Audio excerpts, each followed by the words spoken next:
exercise.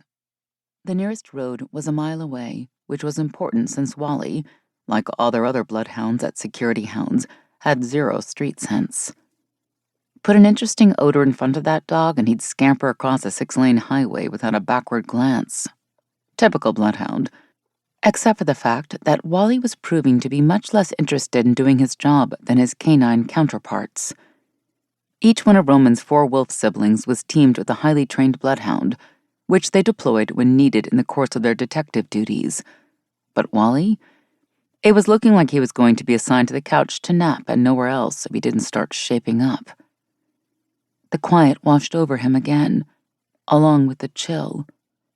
The January temps in this untraveled section of Whisper Valley were generally enough to discourage casual outdoorsmen, but there were diehards like himself and his brother Garrett, who might be out and about at such an odd hour.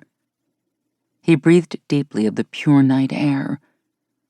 Whisper Valley was a phenomenal place to raise and train champion bloodhounds, and to headquarter an exclusive investigations business, and an excellent place to call home, if he could only make his heart accept it. He mentally ticked away the moments while listening for the odd boat noise, which he couldn't dismiss from his mind. Someone night fishing? In January? With a motorboat?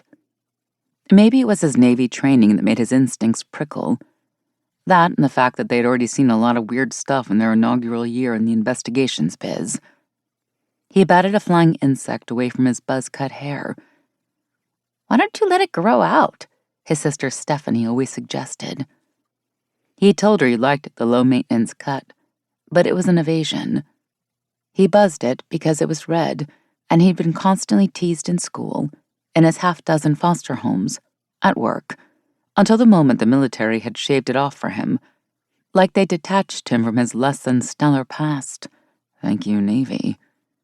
Pain stabbed at him, but it was not the pain of leaving the military 6 months prior.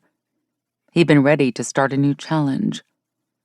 It was the pain of betrayal from the man who'd pointed him to the service, after whom he'd modeled his life, the one who'd made him believe in himself again, Theo Duncan. Theo, who'd confessed to shooting and gravely wounding an unarmed man. The invisible knife gouged his gut again. God had shown Roman one more time that he had no reason to trust any man alive, and no woman either for that matter, except Beth Wolfe and her other 4 children. A splash, louder now. A fish? Trout could get to be a pretty hefty size, which could account for such a noise. He sat up and checked his precision watch. Wally should have found him by now. Another failed mission. Why would this dog not do the job for which he was born and bred? His phone vibrated. "Well?" Stephanie said. "Wally's a dud. He only finds when he feels like it." "Wally is sensitive. He's had a rocky start. Besides, you offended him by making such a big fuss about breakfast yesterday."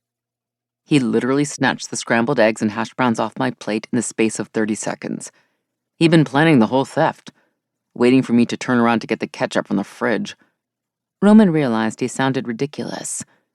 "At least he left you the fried tomatoes." "Good thing he doesn't like tomatoes, or I wouldn't have gotten those either." There was still no sign of the gangly hound galumping through the grass. He wouldn't admit it, but he was beginning to worry.